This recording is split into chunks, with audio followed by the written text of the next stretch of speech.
सर्वांना नमस्कार. दिल का रिश्ता द अनब्रोकन बॉन्ड या स्टोरीचे 41 एपिसोड यापूर्वीच अपलोड केलेले आहेत. कृपया ते सगळे एपिसोड ऐकण्यासाठी आपल्या चॅनलला भेट द्यावी.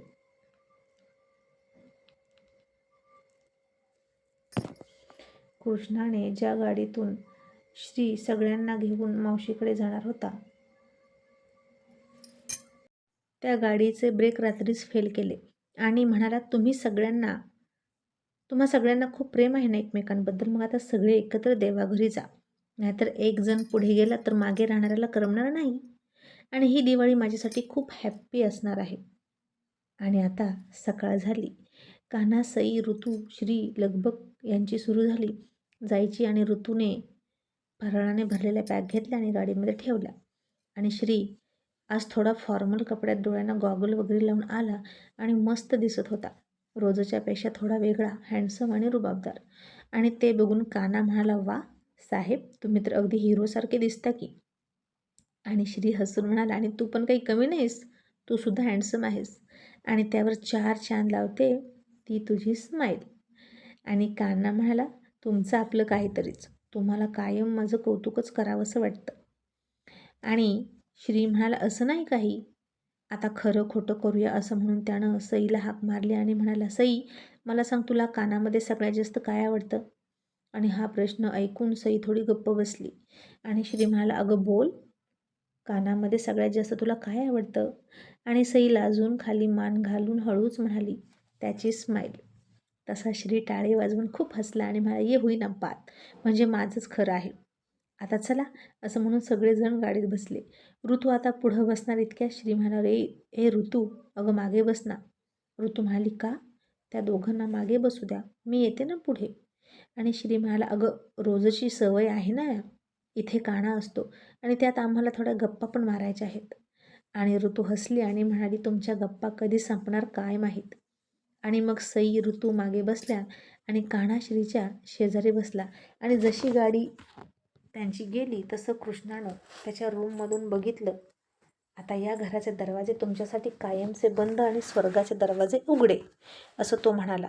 आणि मग तो लगेच आउटहाऊसमध्ये आला आणि शोधाशोध करायला लागला. वंदना म्हणाली, छोटे मालक, तुम्हाला काय पाहिजे मला सांगा. आणि कृष्णा तिला म्हणाला, तू गप्प बस, तुला काही कळणार नाही.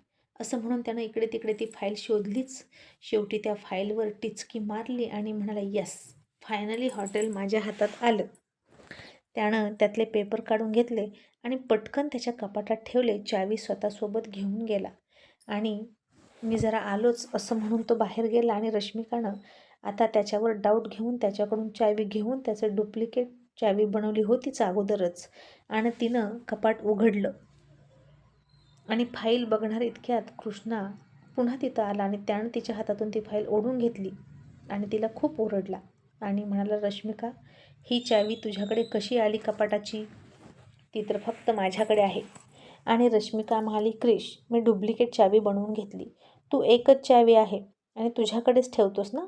मी बायको आहे तुझ्या आणि मलाही अधिकार आहे या कपाटात काय आहे ते बघण्याचा. आणि तिच्या हाताला पकडलं त्यानं आणि तिला हिसका देत कृष्णा म्हणाला, तुझा अधिकार मैफूट? रश्मिका, मी तुला आधीच सांगितलेलं आहे की अतिशहाणपणा करायचा नाही. जास्त डोकं चालवू नकोस आणि तोंडसुद्धा चालवू नकोस, नाहीतर तुलासुद्धा मी इथं राहू देणार नाही. रश्मिकासुद्धा म्हणाली, क्रिश, तू असं नाही करू शकत. मला मॉमने तुझ्याकडे लक्ष ठेवायला सांगितलं आहे आणि तू काय करतोस हे मला कळलंच पाहिजे.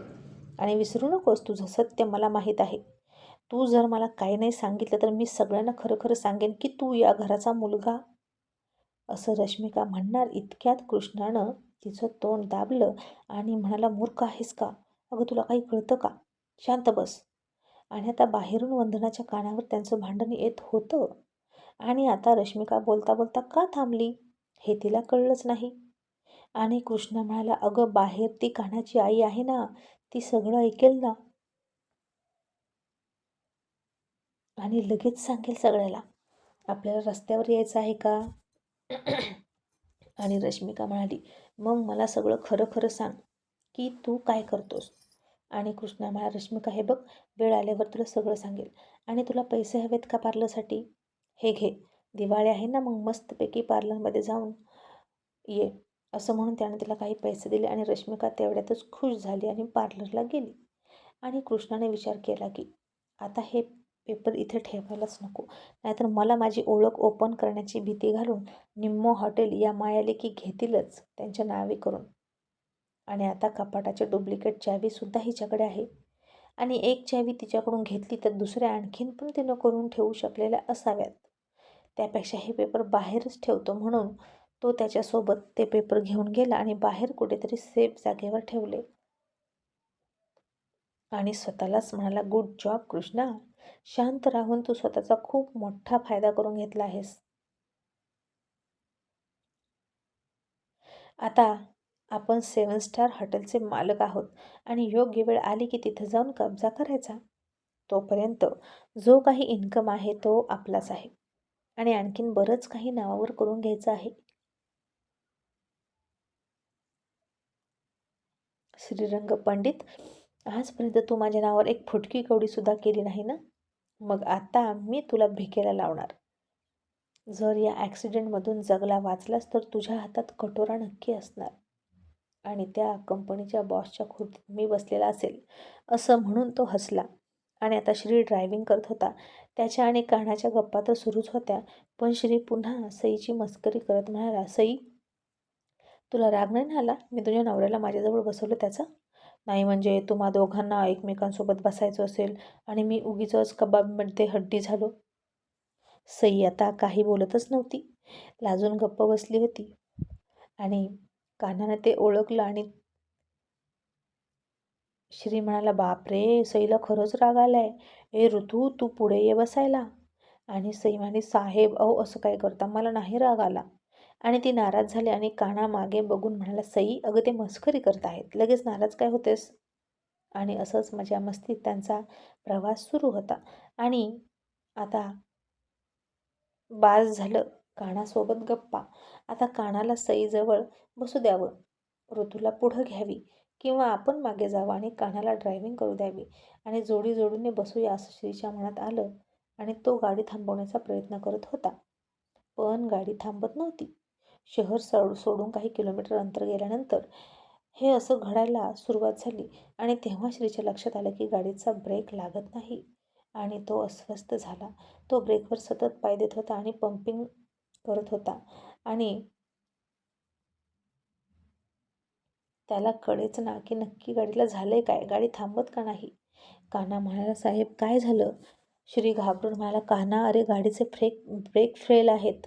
ओ माय गॉड, असं कसं झालं, गाडी थांबतच नाही. आणि आता ऋतू सई खूप घाबरल्या, फार पॅनिक झाल्या. श्रीसुद्धा घाबरला होता, पण कान्हा घाबरला नाही. आणि तो म्हणाला, साहेब घाबरू नका, तुम्ही फक्त मी सांगतो तसं करा आणि समोरच्या वाहनांना हॉर्न देऊन आधी बाजूला सरकायला सांगा. हजर्ड लाईट्स लावा. समोरच्या वाहनांना धोक्याचा इशारा देण्यासाठी सगळं करा म्हणजे ते बाजूला जातील. कान्हा आता समोर एखादं झाड किंवा वाळूचा ढीग, मातीचा ढीग आहे का ते बघत होता.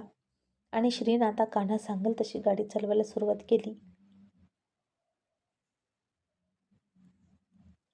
गाडी स्पीडमध्ये होती आणि कान्हा म्हणाला, साहेब गिअर बदलत राहा सतत आणि गाडी हळूहळू लोअर गिअरवर आणा. अजिबात घाबरू नका, काहीही होणार नाही. आणि सतत पेडल ब्रेक मारत राहा आणि हँडब्रेकसुद्धा हळूहळू दाबत राहा. आणि श्रीनं आता तसंच केलं आणि गाडीचा वेग हळूहळू कमी झाला. आणि मग एके ठिकाणी कन्स्ट्रक्शन सुरू होतं. मोठा वाळूचा ढीग होता आणि कान्हा म्हणाला, साहेब त्या वाळूच्या ढिगाकडे गाडी घ्या. श्रीनं आता तसंच केलं आणि गाडी एकदाची थांबली त्या ढिगाला धडकून आणि सगळ्यांच्या जीवात जीव आला. श्री आता डोकं टेकून स्टेअरिंगवर तसाच बसला होता. ऋतू आणि सई खाली उतरल्या. कान्हासुद्धा उतरला आणि त्यानं श्रीला खाली उतरवला. आणि श्रीनं आता कानाच्या गळ्यात खूप जोरात मिठी मारल्याने रडायला लागला. आता जर तू नसतास तर काय झालं असतं काय माहीत, कदाचित आतापर्यंत यातलं कुणीच जिवंत राहिलं नसतं, असं श्री म्हणाला. आणि कान्हा हसून त्याचे डोळे पुसत म्हणाला, साहेब मी एक म्हण ऐकली आहे, देव तारी त्याला कोण मारी, त्यामुळे आपल्याला काहीच होणार नव्हतं आणि तुम्ही अजिबात टेन्शन घेऊ नका. आणि ऋतू म्हणाली, श्री पण आपल्या ड्रायव्हरला गाडी व्यवस्थित बघितली नव्हती का, गाडीचे ब्रेक असे कसे फेल झाले. श्री आता चिडला आणि म्हणाला, तेच तर कळत नाही ऋतू, आता त्या ड्रायव्हरला चांगलाच खडसावतो. असं म्हणून श्रीनं ड्रायव्हरला गाडीसहित बोलवून घेतला आणि त्याला खूप बोलला. पण ड्रायव्हरला सुद्धा आता कळत नव्हतं की हे असं कसं झालं. आता इकडे कृष्णा बॅड न्यूजची वाट बघत होता आणि जी त्याच्यासाठी गुड न्यूज होती. प्रसिद्ध businessman, multi talented Shri Pandit यांच्या गाडीचा ब्रेक फेल होऊन कार ॲक्सिडेंटमध्ये मृत्यू, असं म्हणून हसत होता. आणि काय करू, आत्ताच त्या दोघांच्या फोटोला घालण्यासाठी चंदनाचा हार मागवून आणू का, असं म्हणत होता तो. पण आता कान्हा स्वतः ड्रायव्हिंग करायला बसला आणि दुसऱ्या गाडीने सगळेजण मावशींच्या घरी सेफ गेले. आणि ऋतू, श्री, कान्हा, सईला बघून मावशींना खूप आनंद झाला. थकल्या होत्या, पण त्यांचं करारीपणा आणि ठसकेबाज आवाज होता तसाच होता. सई आणि कान्हानं त्यांना नमस्कार केला आणि त्यांच्या सुनांना बघून ऋतूनं आणि ऋतूचं बघून सईनं डोक्यावर पदर घेतला आणि मावशी अजूनही म्हणाल्या, शाबास, सुना असाव्यात अशा, एकीचं बघून दुसरीनं शिकावं, नाहीतर असं होऊ नये. ढवळ्या शेजारी बांधला पावळ्या आणि वान नाही पण गुण लागला. पण श्रीरंगा, तुझा श्रीकृष्ण नालायक निघाला रे. एकटा एकटा जाऊन लग्न करून आला आणि त्याला असं नाही वाटलं आपल्या आजीला भेटायला यावं. आणि खरंच कधी कधी मला असं वाटतं की तो तुझा पोरगा नाहीच. अरे एक तरी गुण मिळता जुळता असाल की बापासारखा, तर अजिबात नाही. श्रीरंगा, तुला सांगते, तुझं रक्त इतकं वाईट निघेल असं मला वाटलं नव्हतं रे. आणि काय रे, कुठल्या छमक छल्लोसोबत त्यानं लग्न केलंय. आणि ऋतू, श्री आता गप्पच बसले नाही तर मावशींच्या तोंडाचा पट्टा सुरूच राहणार होता. आणि श्री म्हणाला, मावशी अगं सोड ना ते, आम्ही आलो तुझ्याकडचे लाडू खायला आणि तू काय विषय घेऊन बसलेस. आणि मावशी म्हणाल्या, बरं बरं. आणि त्यांनी त्यांच्या सुनांना जेवायला लावायला सांगलं.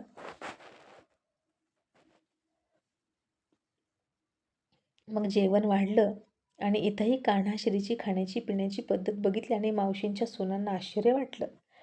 मग उद्या पहिली आंघोळ होती आणि मावशी म्हणाल्या, ऋतू, गरम तेलाची वाटी घेऊन ये गं. मी श्रीरंगाची तेलानं मालिश करते, म्हणजे उद्या छान केस धुवून निघतील. मग ऋतूनं गरम तेलाची वाटी आणून दिली आणि मावशींनी श्रीच्या डोक्याला चोपून चोपून तेल लावलं. चांगलीच मालिश केली आणि श्रीला खूप हलकं हलकं वाटत होतं. मावशी नेहमी श्रीची अशीच मालिश करायच्या भेटल्या की. आणि ते सगळं तिथंच बसून कान्हा बघत होता. आणि मावशी म्हणाल्या, ये कान्हा, लेकरा ये. अरे आजी म्हणून भेटायला आलास ना आपुलकीनं, मग ये जवळ. असं म्हणून मावशींनी कान्हाची सुद्धा मालिश केली आणि अगदी त्याच्या कानामागून वगैरे तेल लावत होत्या आणि त्यांना नेमका तो तीळ दिसला. आणि मावशी म्हणाल्या, अरे हे कसं शक्य आहे.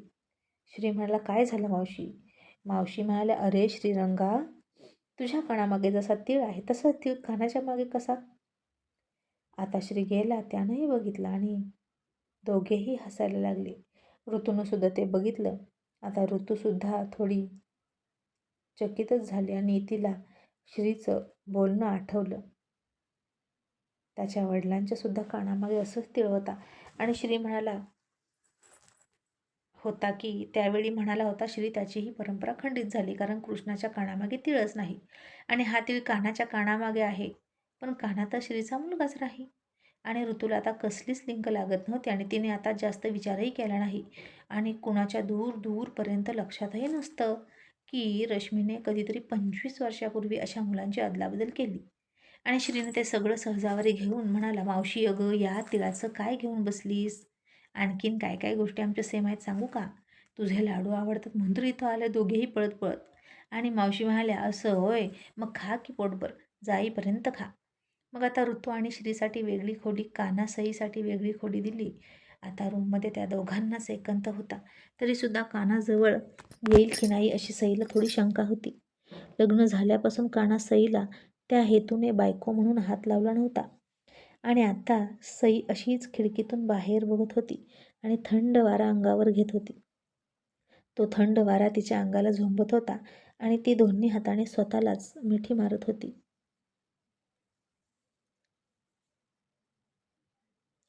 आणि या गुलाबी थंडीमध्ये आता कान्हाच्या मिठीत ती असती तर किती छान वाटलं असतं, असं स्वतःलाच विचारत होती ती. आणि आता नेमका कान्हा पाठीमागून आला. त्यानं तिच्या अंगावर पाठीमागून शाल घातली आणि मागं सरकला. सईनं त्या शालकडे बघितलं आणि आताही तिला वाटलं की हा भासच आहे. तिला कानाचे सतत भास व्हायचे, तो जवळ आलाय असे भास व्हायचे आणि ती काहीच बोलली नाही. काना म्हणाला, का गं, काय झालं? सई म्हणाली, तूच आहेस का रे? मला वाटलं माझा भास आहे. काना म्हणाला, म्हणजे तुला माझे भास होतात का? रोज जवळ असून सुद्धा?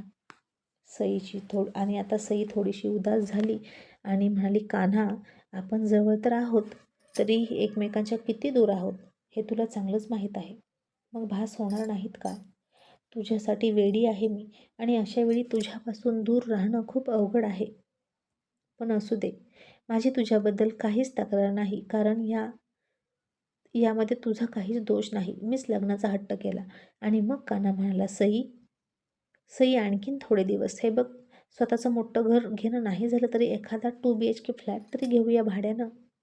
आणि सई म्हणाली, कान्हा, एक मागू? कान्हा म्हणाला, काय? आणि सई खाली मान घालून म्हणाली, मला एकदा मिठीत घेशील नवरा म्हणून? आणि तिचे डोळे पाण्यानं भरले.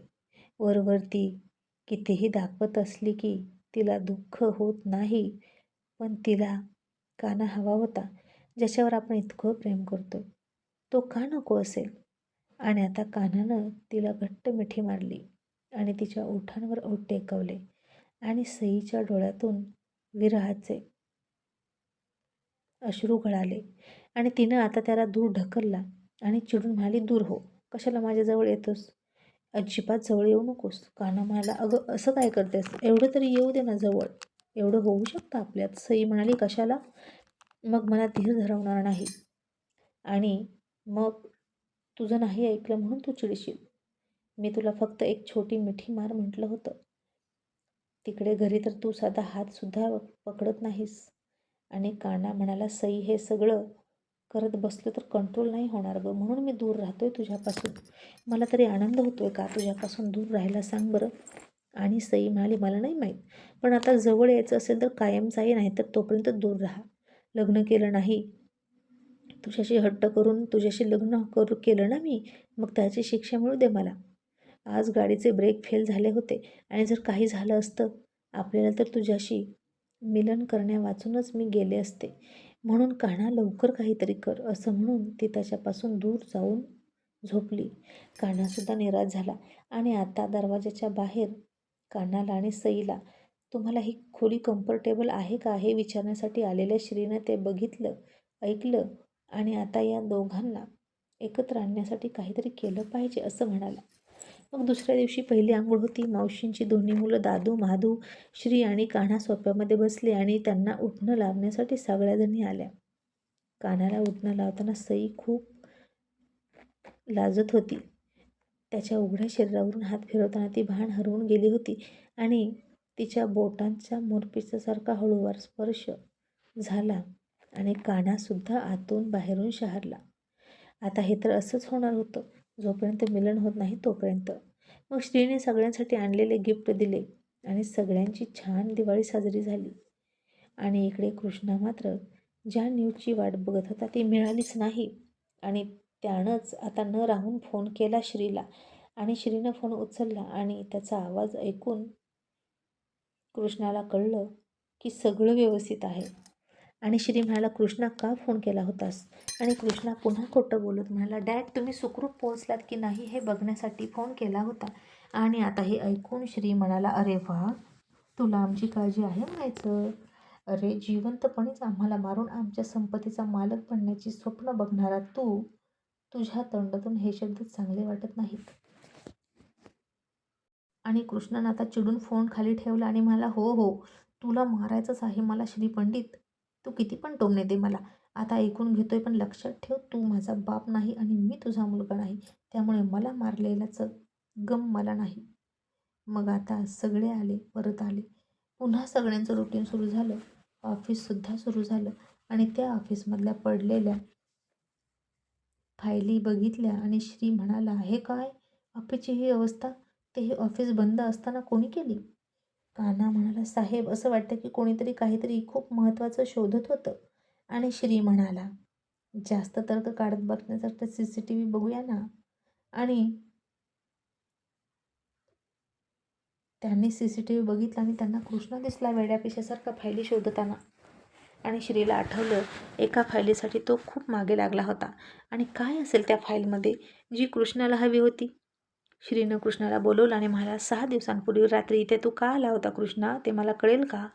आणि कृष्णा घाबरला आणि म्हणाला, डॅड, हे माझंही ऑफिस आहे, मी येऊ शकतो आणि माझं काहीतरी काम होतं, अशी उडवाउडवीची उत्तरं दिली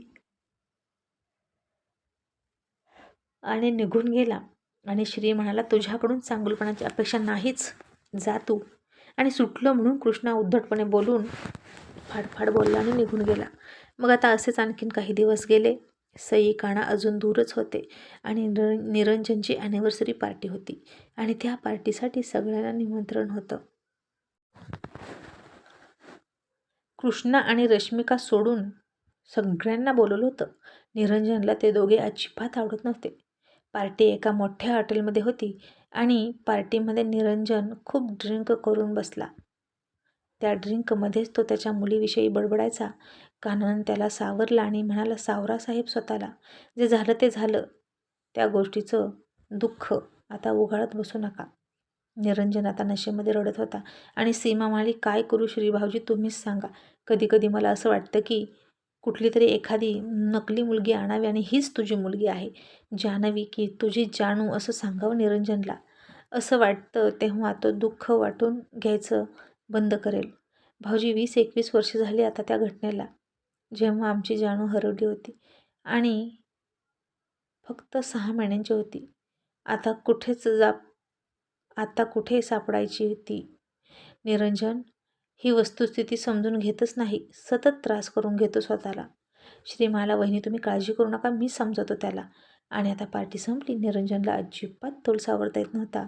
त्याच्या मुलीला विसरण्यासाठी तो ड्रिंक करायचा, पण तिची आठवण जास्तच यायची त्याला. कानानं त्याला पकडला होता आणि तो सतत कानाचा हात पकडून म्हणायचा, जानू, माझी जानू कुठे आहे? आणि श्री म्हणाला, कान्हा, तू एक काम कर, निरंजनला घरी सोडून ये, मी सई आणि ऋतूला घेऊन जातो. आणि कान्हा हो म्हणाला. त्यानं निरंजनला घेतलं आणि घराच्या बाहेर आला. आज पहिल्यांदा कान्हा निरंजनाच्या घरी आला होता आणि त्याने त्याला सावरून पकडला. सीमा म्हणाली, कान्हा, बरं झालं तू आलास, नाहीतर माझ्या एकट्याने हा सांभाळला नसता. आता याला बेडरूममध्ये नेऊन झोपव. कान्हा आता निरंजनच्या बेडरूममध्ये गेला. त्याला झोपवलं आणि तरीही निरंजन कानाचा हात पकडून विचारायचा, माझी जानू कुठे आहे, कशी आहे, ती कधी भेटेल का? कान्हाने आता त्याच्या डोक्यावर प्रेमानं हात ठेवला आणि म्हणाला, हो हो साहेब, भेटेल, नक्की तुमची जानू भेटेल. आणि निरंजन नशेत हसला आणि म्हणाला, कान्हा, तू बोललास ना, मग नक्की माझी जानू भेटणार. आणि आता कान्हानं त्याच्या अंगावर पांघरून घातलं आणि तो वळणार इतक्यात त्याला समोर एक फ्रेम दिसली. त्या फ्रेममध्ये निरंजन, सीमा होती आणि एक बाळसुद्धा होतं आणि त्या बाळाचा पाय निरंजनने हातात पकडला होता, तोही उजवा पाय, आणि फोटोमध्ये दाखवत होता. आणि चक्क त्या बाळाच्या पायावर तीच काळी जन्मखून होती, जशी जन्मखून सईच्या पायावर होती. आणि ती जन्मखून माझ्यासाठी लकी आहे म्हणून त्यावेळी निरंजनने अभिमानाने तो पाय फोटोत पकडून आवर्जून दाखवला होता. आणि तो फोटो बघितला आणि कान्हानं आश्चर्याने डोळे मोठे केले आणि पुन्हा त्यानं बडबडणाऱ्या निरंजनकडे बघितलं. आणि निरंजन अजूनही तसाच म्हणत होता, तू म्हणालास ना कान्हा, माझी जानू भेटणार, मग नक्की भेटणार, कारण तू बोललेलं खरं होतं. आणि कान्हाच्या चेहऱ्यावर थोडीशी रहस्यमयी स्माईल आली.